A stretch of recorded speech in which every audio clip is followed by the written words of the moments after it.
Buenas tardes a todos. Mi nombre es Isabel Santillán y soy ginecóloga de Eva Fertility Clinic aquí en Madrid. Cuando nuestra directora general, Carmen Bonet, me invitó a Invitra, sugerí hablar de los fracasos repetidos en los tratamientos de fecundación in vitro, porque probablemente este es uno de los temas que más frustraciones nos generen tanto a los pacientes como a los profesionales que nos dedicamos a la reproducción asistida.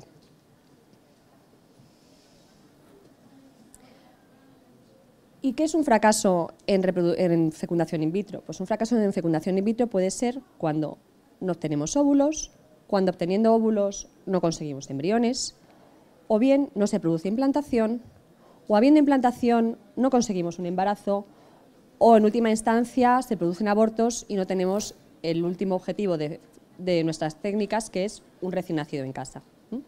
Lo que ocurre es que generalmente cuando no tenemos óvulos o no tenemos embriones, no tenemos fracasos repetidos.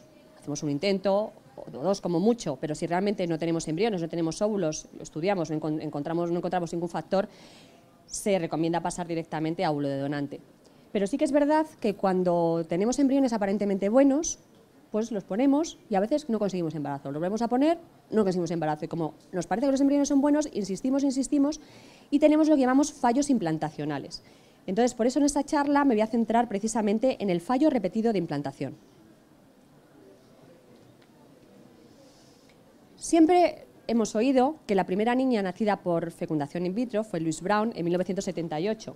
Llevaban 9 años intentando el embarazo y que Edwards y Steptoe, que son los que lo consiguieron, trabajaron con más de 70 embriones hasta que consiguieron un recién nacido vivo. Desde entonces, desde los años 80, hemos mejorado, pero las tasas de embarazo de media con la fecundación in vitro siguen siendo alrededor de un 50%. Y es que, como refleja, a pesar de los últimos avances en reproducción, como refleja esta revisión de la Cochrane de 2012, las tasas de implantación por un embrión son tan solo de un 25%. La implantación embrionaria continúa siendo probablemente la última gran barrera en reproducción. En el momento de la implantación se produce un diálogo entre el embrión y el endometrio y desconocemos los factores que hacen que unos embriones implanten y otros no. Sí que sabemos que en este diálogo el protagonista es el embrión y más del 75% de los embriones que no implantan se deben a alteraciones cromosómicas del propio embrión. Pero en menos de un 25% de los casos también puede haber otros problemas debidos al útero o a la madre.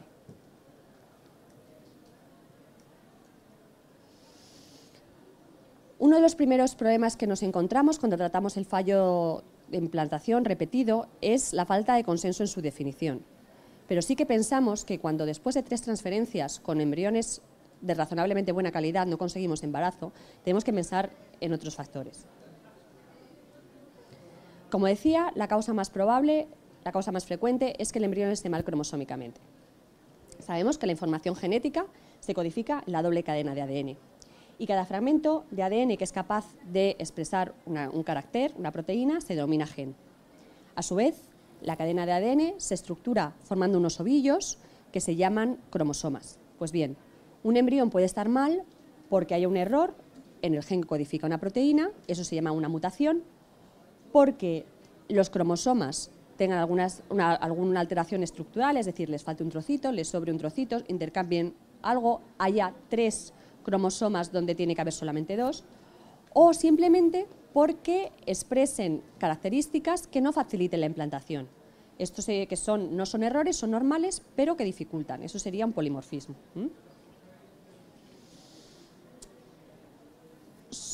Alteraciones en los padres solo nos encontramos entre un 3 y un 5% de los casos de parejas que no consiguen implantación. La mayor parte de los casos se deben a la madre que tenga translocaciones, lo que se llama equilibradas o recíprocas, es decir, que un trozo de un cromosoma se pase a otro. Al individuo no le ocurre nada, puesto que tiene toda la información genética, pero cuando esto, como vamos a ver más adelante, se divide para formar los óvulos, sí puede tener problemas en el embrión. Sin embargo, la mayoría de las alteraciones cromosómicas se producen de novo en los gametos, es decir, en el óvulo y en el espermatozoide, o directamente en el propio embrión. Respecto al óvulo, sabemos que es una célula mucho más grande, mucho más importante en la fertilidad que el espermatozoide. Tiene organelas y herramientas que permiten reparar alteraciones en los espermatozoides. Sin embargo, un espermatozoide bueno no puede reparar un óvulo que esté mal. Y el factor que más influye en las características del óvulo, en las características cromosómicas, es la edad de la madre. Sabemos que por encima de los 42 años, más del 60-65% de los óvulos van a estar mal cromosómicamente. Y esto parece que ocurre durante un proceso que se llama la meiosis. Como sabemos, todas las células tienen 46 cromosomas. Tenemos 23 cromátides del padre y 23 heredadas de la madre. Para que los óvulos y los espermatozoides, que lógicamente tienen que tener la mitad de la información genética, pasen a tener exactamente eso, la mitad, es necesario un proceso que se denomina la meiosis. Y que, en el caso del óvulo, no se finaliza hasta que es fertilizado. Nacemos con unos 500.000 óvulos que están parados, y solamente cuando se produce la ovulación se reinicia la meiosis, y solo cuando es fertilizado se finaliza. Pues parece que la cohesión entre las dos hebras, la paterna y la materna, entre las dos cromátides, con los años se va perdiendo. Y eso hace que cuando se intentan separar los cromosomas para producir los óvulos, hay más errores si la madre tiene más edad.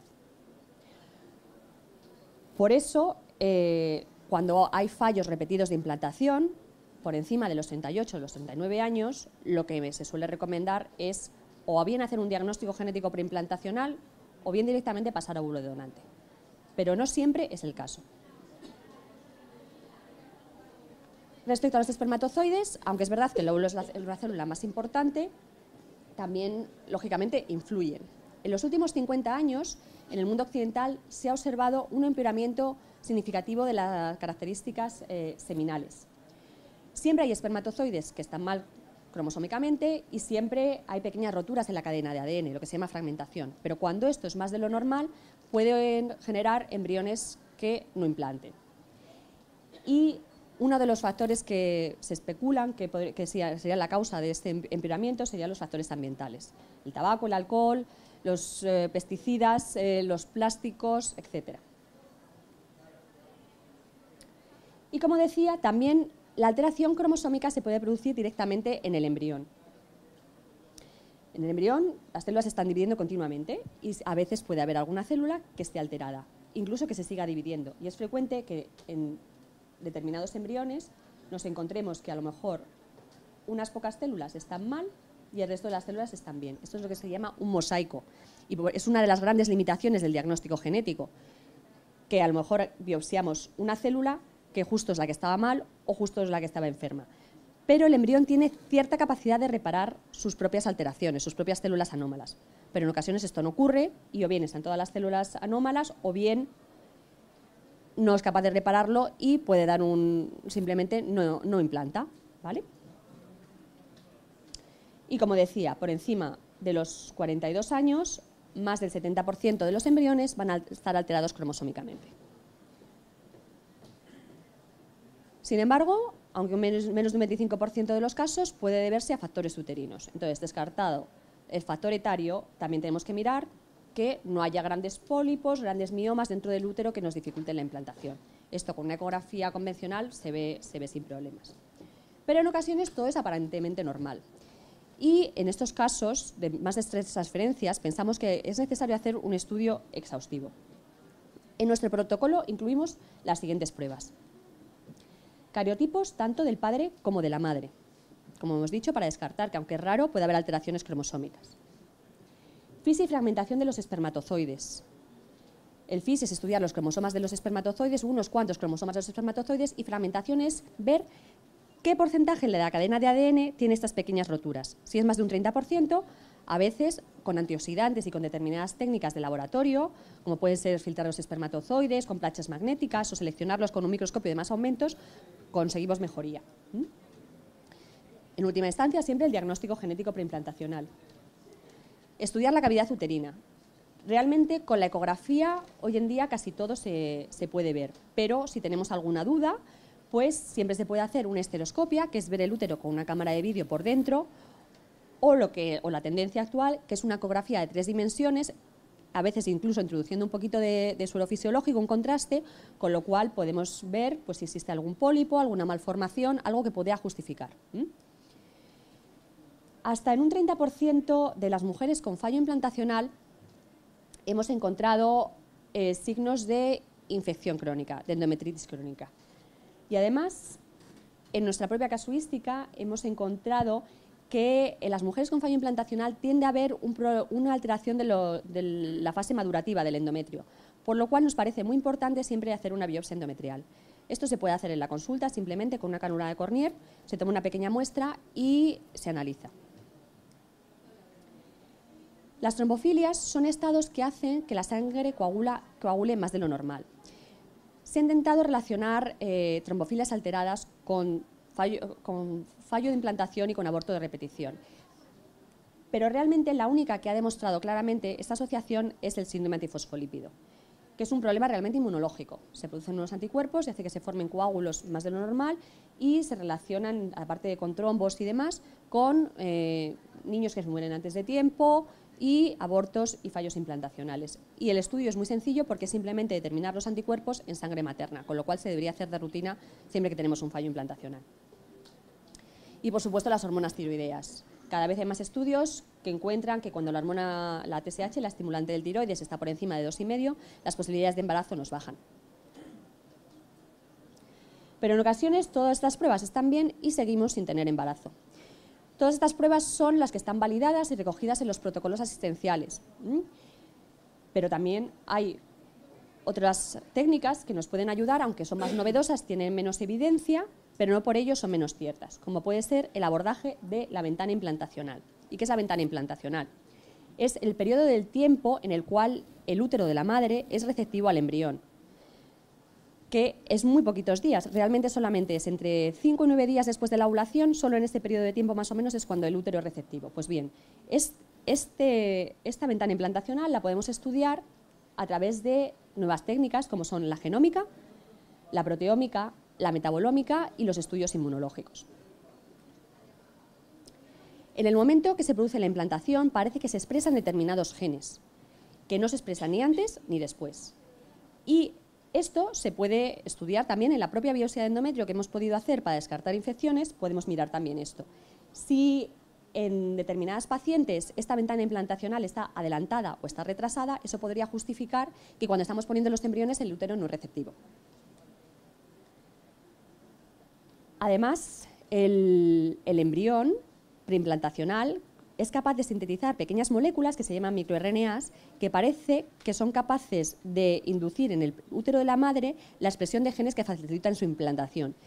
Y en un futuro próximo podremos estudiar probablemente en el sobrenadante de cultivo embrionario estos microRNAs del embrión para ver qué embriones son capaces de facilitar en la madre la implantación y cuáles no. Hay una ensalada de proteínas importante, de moléculas, que son absolutamente imprescindibles para la implantación y cada vez hay más trabajos que permiten medirlas y el estudio de las mismas en las secreciones endometriales antes de la transferencia que nos puedan ayudar a identificar dónde puede estar el problema. Y por último, los factores inmunológicos. Siempre que hablo de los factores inmunológicos y la implantación, me gusta empezar con esta frase del profesor Markert, que dice que aunque el embrión preimplantacional es semialogénico, es decir, es medio trasplante porque la mitad es del padre, no solo no ocurre una reacción destructiva, sino que la madre prepara una situación de perfecto equilibrio inmunológico que además es imprescindible para la implantación. Esto nos transmite la idea de un equilibrio que voy a intentar explicar en las próximas diapositivas. Existen muchas moléculas y muchas células que se han involucrado en el fallo implantacional de origen inmunológico. Tenemos los receptores llamados KIR, de los cuales hay receptores activadores e inhibidores. Y parece que es necesario un equilibrio absoluto entre ellos. Tanto si hay un exceso de los KIR activadores como si hay un exceso de los KIR inhibidores, no se produciría embarazo. Esto ahora se puede estudiar y Cuando el padre y la madre son muy similares, a veces lo que ocurre es que no se desencadena suficiente respuesta inmunológica. Y esto es lo que se conoce vulgarmente como que el padre y la madre no son compatibles. No son compatibles porque son tan parecidos que el embrión no desencadena la suficiente respuesta inflamatoria para que se produzca implantación. También parece que es necesario un equilibrio entre los distintos tipos de linfocitos, entre la respuesta Th1 y Th2. Y en las mujeres con abortos de repetición y fracaso de implantación se ha observado un mayor desequilibrio a favor de la respuesta Th1 frente a la Th2. Se ha hablado mucho de los anticuerpos antipaternales. Si bien es cierto que hay cierta inmunidad de la madre frente a los antígenos paternos y que se ha encontrado que en algunos casos la existencia de anticuerpos antipaternales se asocian a mejores tasas de embarazo, las últimas revisiones y los últimos metaanálisis no terminan de encontrar una evidencia clara y desde luego no se ha demostrado que el hacer vacunas, dar vacunas a la madre para que genere esos anticuerpos nos vaya a aumentar las tasas de embarazo.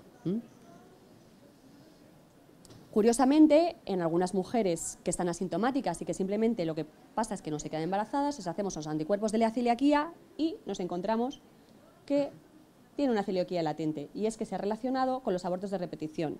Y como la celiaquía es una enfermedad que muchas veces pasa desapercibida, pues la diagnosticamos de esta manera.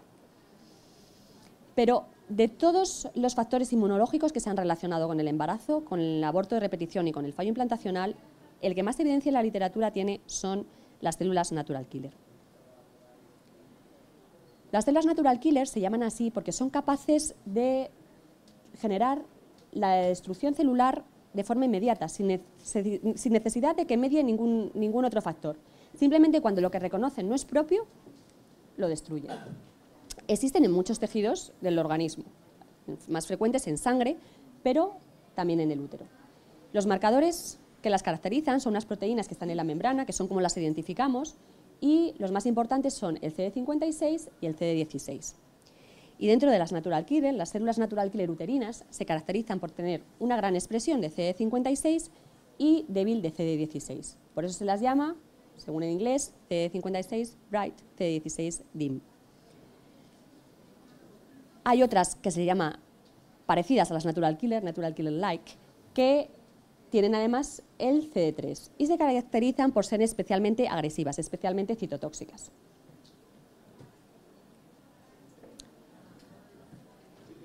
Vale. Las células natural killer son absolutamente imprescindibles para la implantación del embrión. Aumentan inmediatamente después de la implantación, aunque luego vuelven a disminuir, y se localizan justo donde está el trofoblasto invasivo, es decir, donde están las células embrionarias, donde se están enterrando en el útero materno, ahí es donde se localizan.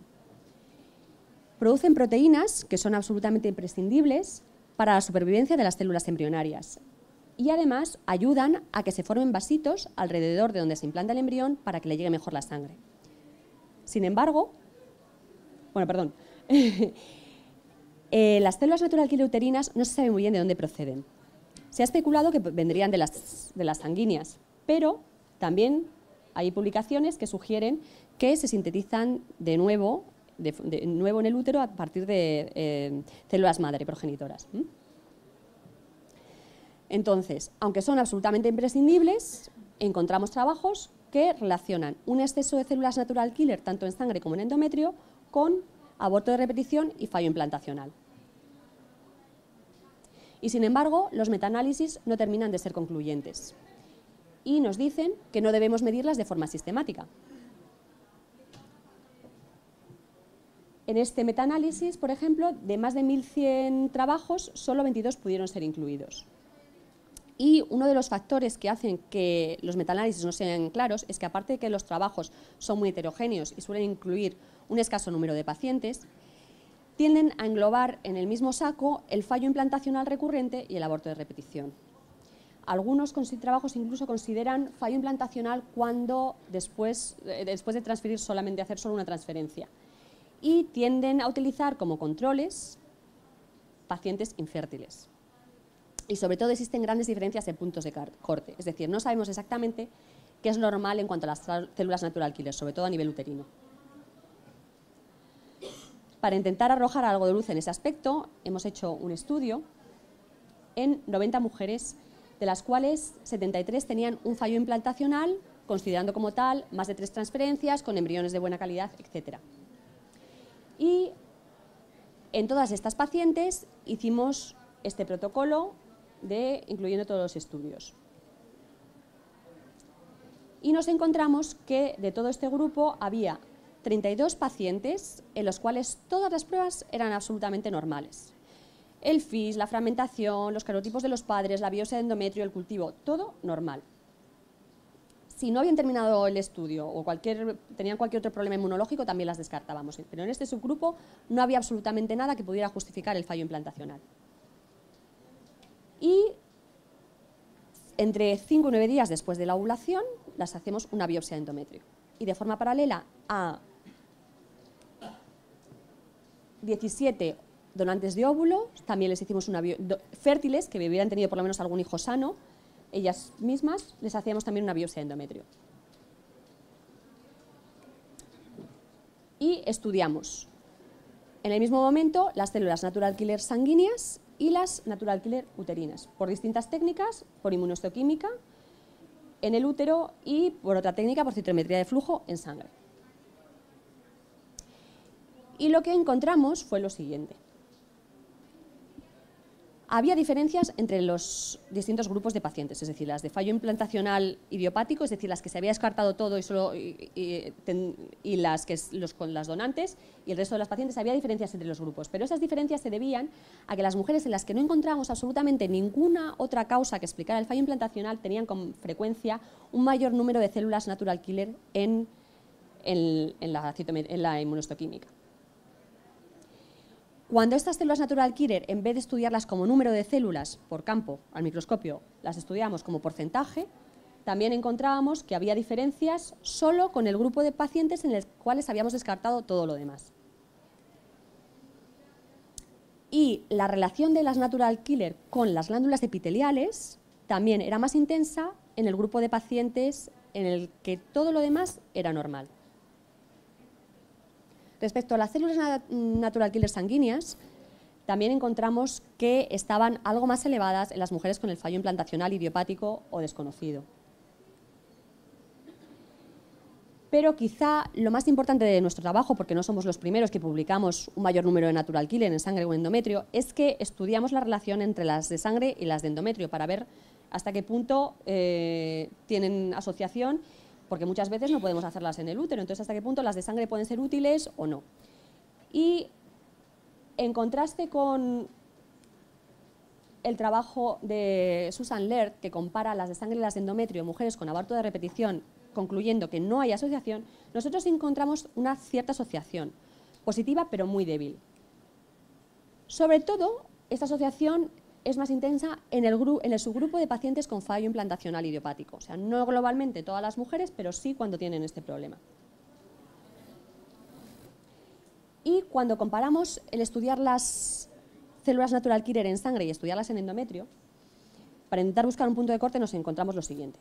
En general en sangre siempre se ha estimado, porque casi todos los trabajos están de acuerdo, que más de un 12% en sangre puede ser un problema. Pero en endometrio no hay punto de corte. Pues bien, estableciendo como punto de corte en sangre 12%, nosotros planteamos un punto de corte de 250 células. Y de esta manera nos encontramos que el medirlas en sangre solamente nos identifica 14 de 23 mujeres con el problema. Es decir, que el medirlas en sangre tiene una baja sensibilidad. Que aunque es verdad que las natural killer en sangre tienen cierta asociación, se nos pasa por alto muchas mujeres con problemas si solo las medimos en sangre y no las medimos en el útero. Es decir, hay una alta tasa de falsos negativos. 39,13% de mujeres con problema nos pasarían desapercibidas si solo las medimos en sangre. Como conclusión, podemos decir que cierto número de fracasos es esperable por las propias probabilidades de éxito de los tratamientos de fecundación in vitro. Pero que si después de 3 transferencias con embriones de buena calidad no conseguimos embarazo, debemos iniciar nuevos estudios. Cuando todos los estudios incluidos en los protocolos asistenciales son normales, es recomendable iniciar otros. El embrión es semialogénico. pero no es rechazado por la madre porque existe un equilibrio inmunológico que permite su implantación. La alteración de las células natural killer es el factor inmunológico implicado en la implantación con más evidencia en la literatura. Sin embargo, las células natural killer se deben medir cuando se han descartado todas las demás causas y, a ser posible, en el útero. Muchas gracias por su atención.